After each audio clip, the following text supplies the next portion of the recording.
Yang kedua, ya tentu faktor cawapres juga penting. Kenapa penting? Karena dua.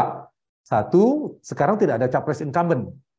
Yang kedua, capresnya relatif kompetitif, masih mungkin ada kompetisi, sehingga variabel cawapres menjadi penting, kecuali ada capres yang sendiri 60%, siapapun cawapresnya nggak terlalu penting bagi dia. Nah, karena ini menjadi penting, variabel menentukan cawapres penting. Sama tadi Caca sedikit lagi, kalau mengambil cawapres, memang betul belum tentu bisa mendongkrak kontributif secara elektoral, tapi kalau keliru bisa mendegradasi, bisa menggerus suara capres. Misalnya Ganjar atau Prabowo keliru mengambil cawapres, membuat pendukung utamanya kecewa karena sulit menyatukan basis masanya seperti minyak dan air. Nah itu bisa orang pergi tuh, ya ternyata Prabowo ngambil wakil itu, saya nggak suka dengan dia misalnya. Wah ternyata Ganjar ngambil ini, itu bisa terkoreksi kalau keliru ya. Nah pun sebaliknya ternyata bisa. Nah sedikit lagi saya tambah satu poin. Bagi seorang capres itu ada dua pilihan. Dia mengambil sama-sama komplementer, mengambil basis yang dia masih lemah, atau dia memaksimalkan di basis dia sebenarnya. Saya kasih contoh misalnya Ganjar. Ganjar kan ngambil basis Prabowo, basisnya Pak Jokowi di 2019 yang lalu.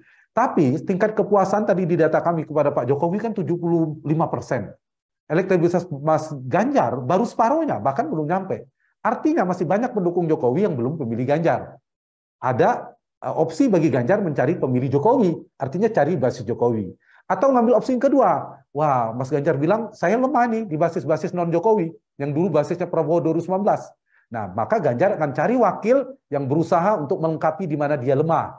Bukan di tadi yang dia belum maksimal. Kalau belum maksimal, misalnya nyari di wilayah Jokowi yang belum maksimal. Kalau ini mencari non-Jokowi, tapi belum tentu juga bisa dikonversi jadi suara dengan tujuan untuk memecah basis kompetitor atau lawan. Begitu juga Pak Prabowo. Apakah akan mengambil basis Pak Jokowi karena berharap karena ada kedekatan dengan Pak Jokowi juga sekarang, atau memperkuat basisnya yang lama gitu untuk kembali misalnya. Begitu juga Anies Baswedan. Jadi masing-masing punya kalkulasi terkait dengan posisi cawapres di luar faktor elektoral ya, kedekatan, soal governability. Tadi kan soal winning the election. Yang ke depan soal governability, kecocokan kepemerintahan, soal pengalaman, dan ada variabel-variabel lainnya. Elektabilitas, kekuatan logistik, kemampuan si cawapres menghimpun boarding pass atau dukungan partai. Gitu. Kami membuat juga simulasi Bapak Ibu semua, para pembicara yang saya hormati, elektabilitas pasangan calon presiden dan wakil presiden disimulasikan beberapa nama. Kita mulai simulasi pertama dengan perkembangan yang sudah ada. Prabowo dan Erick Thohir, Ganjar sama Sandiaga Uno itu terpaut sangat tipis di margin of error. Anies AHY terpaut agak jauh di bawah, undecidednya 19,4%.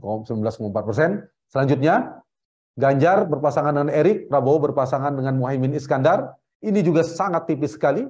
Tidak bisa diprediksi, kalau ini quick count maupun survei nggak bisa diprediksi pemenangnya, berimbang. Kemudian di urutan ketiga bisa diprediksi yaitu Anies dan AHY. Kita lihat simulasi yang ketiga, Prabowo berpasangan dengan Erlangga, ini lagi kencang ya Mas Doli, 28,8%. Ganjar sama Sandiaga Uno juga tipis, ini nggak bisa diprediksi pemenangannya, tipis sekali. Tidak ada selisih sebenarnya karena margin errornya 2,8% plus minus. Kemudian Anies di 19,7%. Simulasi terakhir yang keempat, kami hanya bikin 4 simulasi dari yang beredar. Prabowo Erick 32, Ganjar Ridwan Kamil 30, juga tipis ini di MOE juga, Anies Baswedan Kofifa di 20,2%. Jadi Anies kita bikin simulasi bergantian antara Kofifa, AHY dan Khairul Tanjung. Kemudian Ganjar dengan Ridwan Kamil, dengan Sandiaga Uno dan dengan Erick Thohir. Prabowo dengan Erlangga, dengan Erick Thohir, dan dengan Muhaimin Iskandar. Jadi ada 3 cawapres yang kita pilih dipasangkan ke 3 capres ini. Ini kita juga tanyakan capres-cawapres paling layak meneruskan kepemimpinan Jokowi, Prabowo dan Ganjar. Itu yang paling dipersepsikan publik, sama berimbang. Dilanjutkan Anies Baswedan, baru nama-nama lain sangat kecil ya. Lanjut. Ini capres-cawapres paling tepat melanjutkan program kerja Presiden Jokowi. Prabowo Subianto 26,9%, Ganjar Pranowo 25,8%, imbang, baru Anies, baru angka-angka yang lainnya juga di bawah 5%, Erick Thohir, Ridwan Kamil ini dianggap orang-orang dekat dengan Jokowi.